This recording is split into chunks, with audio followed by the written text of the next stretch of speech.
Good evening. If you're watching this on a Sunday night, that was my plan. On a Sunday, I like to put out a little candid chat video, something a little bit more laid back than the heavy stuff that we get into in the week. A bit like a Sunday sermon, maybe Geoff's Sunday sermon. I've got a small list of things that I want to look at. And the title of my notes page today is Things That Happened on Sunday That You Might Not Be Aware Of. I want to talk about Joe Rogan. I want to talk about Extinction Rebellion and a photo that's come up. I want to talk briefly about company cars again. I want to talk about the skies. I want to talk about an email from Cornwall. And I want to very briefly touch on the Transformers movie. Also, remind me if I forget, because it's not in my notes, I want to talk about the Grand Tour and Harry's Farm. So let's kick off with Joe Rogan. When I've mentioned Joe Rogan on my channel before, some of you have said, who? Okay, well, he basically runs the biggest and most successful podcast in the world. He caught the virus 3 years ago. Do you remember the whole that thing we had 3 years ago where everybody was locked down and masks and social distancing and, you know, don't buy toys in the supermarket because they're not essential, all that sort of stuff? Well, he caught the virus at the time and defeated it using good health and off-brand, off-patent medications. Then the mainstream media absolutely went for him, accused him of taking horse tranquilizers, and they even, in their news clip, edited his face and used a filter to make him look like he was really ill. Basically, don't do that to the person that runs the biggest, most successful podcast in the world, because it really annoyed him. Now, he's been pretty vocal and he's had some fantastic guests on the channel who can talk you through everything that went on in that sort of 2-3 year period. I highly recommend you go check them out. I'm going to put some screenshots here of the ones that you absolutely need to go and listen to.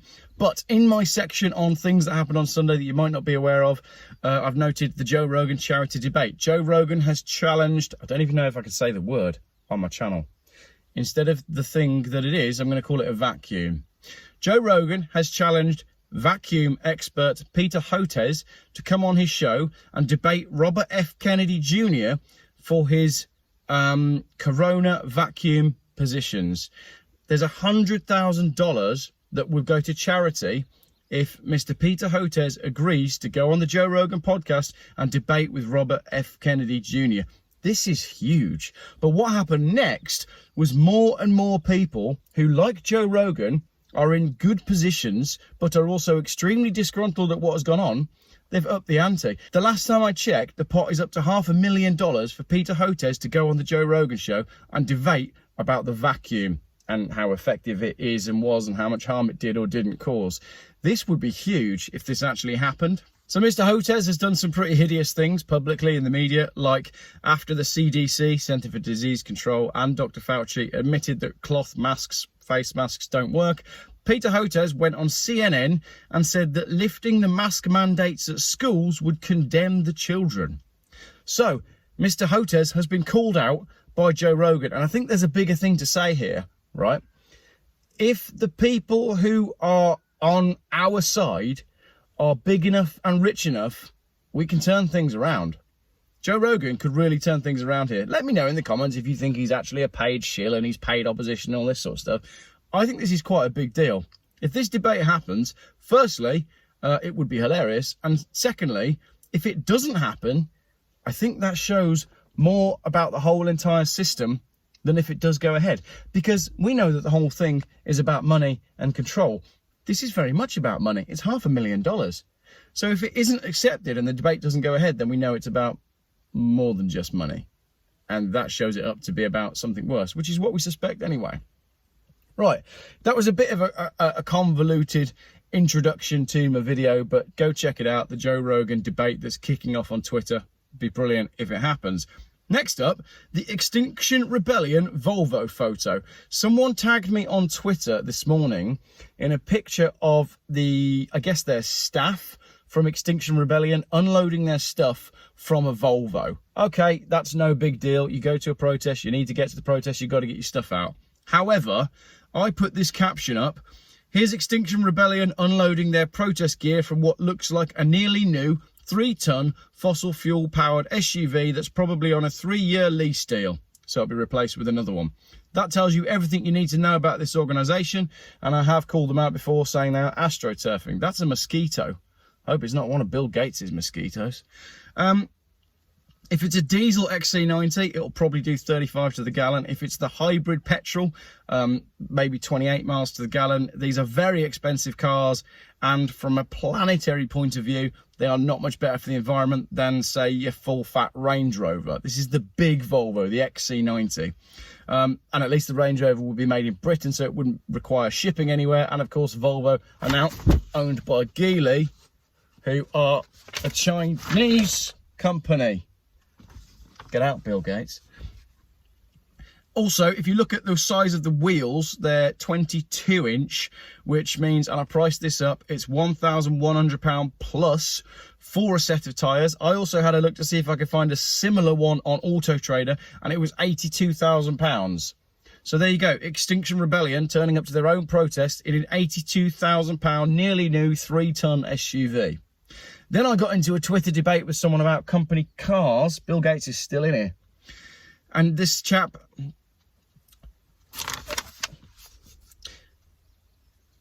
I don't like this.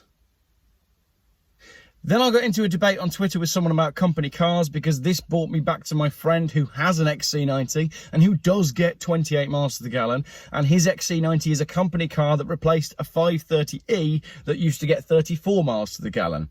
I basically said, isn't it ridiculous that our environmental policy dictates company car policy, which means it's cheaper for people to own and drive vehicles that use twice as much fuel as the vehicles that they used to own and drive? Yes, that's right. It's cheaper for company car drivers to have a 28 miles to the gallon 3-ton SUV than it is for them to have a 60, 75 miles per gallon car that runs on diesel. And someone contacted me and said, it's the same as the Octavia Mark IV I was forced to get after the ban of diesel cars. It does 32 miles on the battery, which is only 25 miles in the winter. The 1.4 turbo petrol gets 50 on a run, but if I use it to charge the battery, it only drops to 32. So this chap's getting 32 miles to the gallon out of his company car, which flies in the face of what he wanted, which was an Audi A3 1.6 TDI, which does 75 miles to the gallon. So the company car that he's in now is cheaper for him in his pocket, but it uses 3 times the amount of fuel as the Audi. Brilliant. Right, that's the 2 meaty things that I wanted to talk about. The skies. How's the skies been by you? Here's a video from Friday that's time-stamped. You can see the condensation from the planes goes over the sky, and then as time goes on, look at the timestamps, the condensation spreads out, and after a little bit of time, the condensation makes the entire sky completely hazy and grey. Yesterday, it was happening on an alarming scale. I couldn't believe how much condensation was in the skies yesterday. You can see that in these pictures from Caffeine and Machine. I lent this car to someone to take it to Caffeine and Machine. He did a photo shoot. Look at the skies in the pictures. Yesterday, I captured this video on my wife's phone. Condensation everywhere. Today, thick grey sky, grey clouds everywhere, no rain, very warm. Clearly, the sun is up there. So someone is trying to keep the sun from us. I'm not sure why. You lot seem to think that's a conspiracy theory. I don't know. I'm happy to sit on the fence. I don't know what's going on. As I've said on Twitter time and time again, all I know is I sit here on a sunny day. The planes start going over. The sky gets streaked. Sometimes it gets completely gridded. Then the lines spread out. Then the sky goes completely grey. Don't know. You tell me in the comments what you think is going on. I've had an email from Cornwall. Someone has said it sounds like an MP watched your video and started asking questions. This is brilliant. An MP has started asking questions about what's going on with the housing in Cornwall, and someone thinks they've read between the lines and reckon it might be because of a Geoff Buys Cars video. That's really good news. Lastly, speaking of trans, obviously done a video on trans in motorsport this week. Well, today I went to see the new Transformers movie with my little boy. Couple of things on that one, right? Let's start with the good stuff. The car in it is a Porsche 911 Carrera RS 3.8, a 964. There's only 55 of those made. And if you want, I'll do a video on all the cars in the new Transformers film. I don't know whether that would be a popular video or not. I'll give my Geoff take on all the cars, tell you what they are, tell you what was done to them. Don't know, maybe that doesn't belong on this channel. Maybe it does. Tell me if you want to see that video and I'll make it. My 6-year-old would really like me to make it. Lastly, on that one, the two main characters are, one's black and one's Hispanic, right? Don't have a problem with that. That's all okay. The two evil guys at the start, there's a guy that doesn't give the Hispanic man a job. He's a baddie, clearly. He's white. And then there's the woman who won't take the apprentice, who's black, seriously. And she's white as well, all right? Maybe that's just casting and that's not a problem. But I'll tell you what is a problem. The throwaway joke within the first 15 minutes of the movie, when one character says to the other about making jokes in the interview, and the other character responds by saying, oh yeah, white people love that. But you can't have that the other way around. You'd never ever get two white people having a conversation and referring to black people by saying something like, oh yeah, black people love that. Would never happen. Why is it okay to be the other way around? On Transformers, the last bit on Transformers, and this is sort of bringing it back around to where we started with Joe Rogan, there's a superb quote in there from Optimus Prime. I even got my phone out and wrote it down, and my little boy's going, Daddy, it's illegal to have your phone in the cinema. And I'm like, I'm making notes, I'm not on Facebook. If we are to die, then we will die fighting all as one. That's not Geoff Buys Cars, that's Optimus Prime, but it's correct. Like, if we're all going to go down, then we've all got to go down together, fighting against this crap that's going on in the world generally. Because I want my Mad Max scenario. I don't want permanent lockdown and digital IDs and 15-minute cities and tracking and chips in my arm and digital currency and all that. I want Mad Max. I want an armoured Volvo with a gun on the roof, not a little card that's got my social credit score on it. Join me if you want Mad Max. Last thing, let's finish on some car stuff. Before I came down here, I started listening to, not watching because I was driving, I was listening to Harry Metcalf's latest video where he reviews his 16-year-old Range Rover L322 and he goes to visit Jeremy Clarkson. What fantastic telly. Two old blokes that we all love talking about a car that we all love. Fantastic. Can't wait to finish that video off. And finally, my final thing in my Sunday sermon. Oh, it's not the final thing, there's two more things. My almost final thing on my Sunday sermon, there's a new episode of the Grand Tour Euro Crash, where they drive across Europe, and it might not be the best Grand Tour special that there's ever been, but it's just so good to see Clarkson, Hammond and May back together doing fun stuff in oddball cars. I do wish James May hadn't picked such a slow car though, because it meant that he wasn't part of the trio for the entire journey, and that was a shame.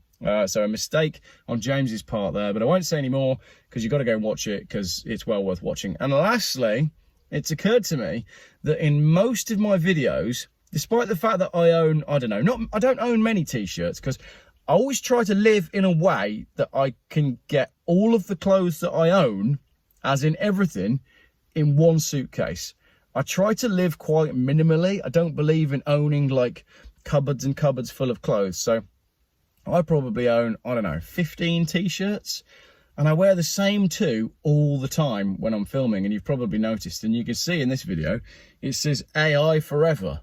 And I thought, as the rise of AI is happening around us, and AI probably will end up wiping out humanity, I thought I should explain what AI forever is. It's not artificial intelligence. It's Andy Irons. He was a surfer and he very sadly died in quite strange circumstances.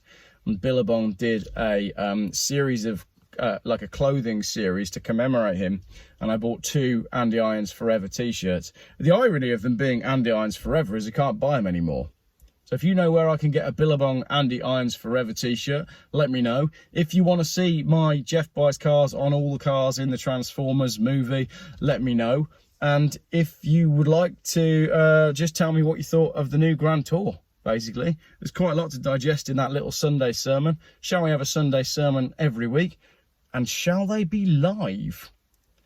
I don't know if I could get away with doing that from a family point of view, but it'd be cool to, like, if I made my notes and then said, right guys, at 7 o'clock on a Sunday, we're going live for Geoff's Sunday sermon.